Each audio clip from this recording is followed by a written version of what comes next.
Well, House Intelligence Committee Chairman Mike Turner defending his decision to sound the alarm on the Russian nuclear threat. Here's what he had to say yesterday. Watch this.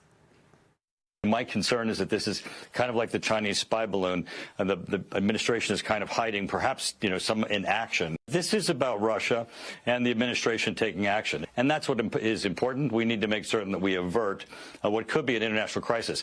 I was concerned that it appeared that the administration was sleepwalking into an international crisis, but it looks like now they're going to be able to take action. So Secretary of State Antony Blinken reportedly raising the possibility of Russia putting a nuclear weapon in space with its Chinese and Indian counterparts on the sidelines of the Munich Security Conference that happened over the weekend.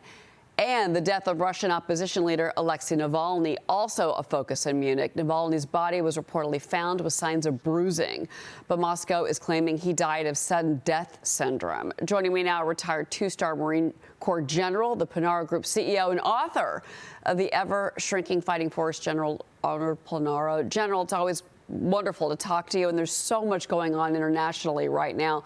Let's start with Russia. Obviously, there's a lot of criticism, and that's why Turner was on Meet the Press yesterday. He's defending himself because his critics are saying you should not have released this intelligence into the public sphere. You heard his response. What do you say? Well, Cheryl, it's a privilege to be with you. And Mike Turner is one of the most knowledgeable and most experienced national security experts we have in the Congress. He calls it as he sees it, no matter which administration is in power. He had the support of his full Intelligence Committee in bringing this to the attention of the American people. Look, $17 trillion of the U.S. economy depends on space. We depend on space for financial transactions, internet. We depend on space for our military capabilities, precision, navigation, and timing. So we should be very concerned. Anti-satellite weapons concerns have been around since the peak of the Cold War and now have been renewed. And so I think it's a very appropriate for focus on this. And this is one of the reasons that the Congress pushed the administration to create the U.S. Warfighting Space Command and the Space Force to be able to hopefully deter our enemies from taking these kind of actions. Well, FBI Director Christopher Wray reportedly warned that China's cyber attacks on U.S. infrastructure are now at a, quote, scale greater than we'd seen before. And Wray says the Chinese hacking network Volt Typhoon's malware could be triggered at any moment, and that would disrupt our infrastructure. So it's not just Russia we've got to worry about in our satellites. It's also cyber attacks from China. Your response? I mean, Cheryl, this just points out what we all know and what some of the isolationist tendencies in the far right and the far left of both parties don't understand.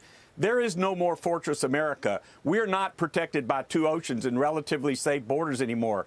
Our enemies can reach us from space. They can reach us with intercontinental ballistic missiles with nuclear warheads on top of them. They can reach us from undersea off the East Coast with missiles with warning times in minutes, not hours. And, of course, they can go after us with cyber. And this is another reason why the U.S. military has added to our warfare domains of land, sea, air, and undersea, both space and cyber. We've created the U.S. Cyber Command to try to create both offensive and defensive capabilities. The key is deterrence. Today is President's Day. We should remember the lessons of our most prominent national security presidents, George Washington, Franklin Roosevelt, Eisenhower, Ronald Reagan. Washington said to be prepared for war is the most effective means of preserving the peace. Reagan said peace through strength. We are not nearly as prepared as we should be. We're not nearly as strong as we should be.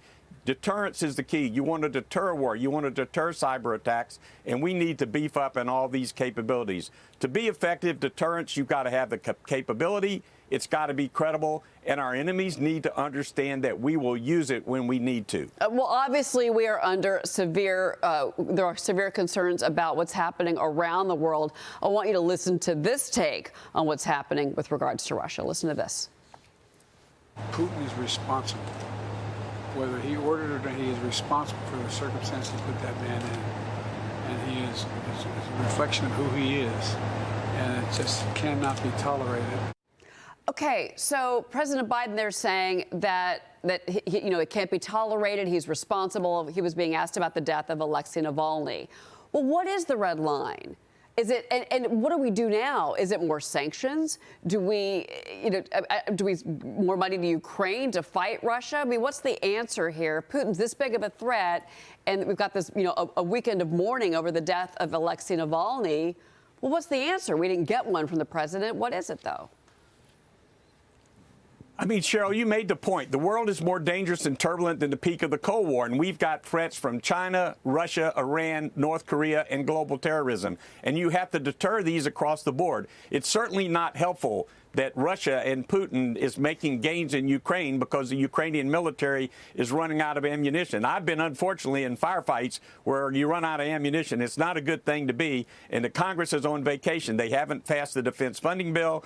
The House hasn't passed the Ukraine, Taiwan, and Israeli aid, and this is really why our adversaries are taking advantage, because they see the West weakening and they see that we're not on top of our game. So again, you've got to have deterrence across the board for all of these threats. It's got to be credible, and they've got to believe we're going to use it. And so, again, as Washington said, the best way to prevent war is to be prepared for war, and we've got to do a heck of a lot more preparation here on President's Day. Well, with military recruitment down double digits, I don't know that that's really the case right now. I want to bring in Tiana Ledesher. She's got a question for you. I want to just ask one point about intelligence gathering. Earlier, Congressman Self tied Congressman Turner's disclosure of this Russian space nuke threat to the FISA 702 reauthorization debate. Washington Post reporting that the way this intelligence was gathered, specifically about Russian space nukes, was overseas through FISA. But the question is this: what's at the heart of the debate for reauthorization is about domestic warrantless surveillance and warrantless surveillance of American citizens, not of foreign nationals abroad. Do you think that reforming FISA to make it so that way American citizens are held to a higher standard in terms of whether or not these FISA courts can approve domestic surveillance of them, would that dramatically impede our ability to gather intelligence like this Russia case? Tiana, excellent observation and questions. And the bottom line is, as we've said, these threats are everywhere. They're not just overseas. They're here to the U.S. on our home territory. Those people that are turning isolationists don't seem to understand that.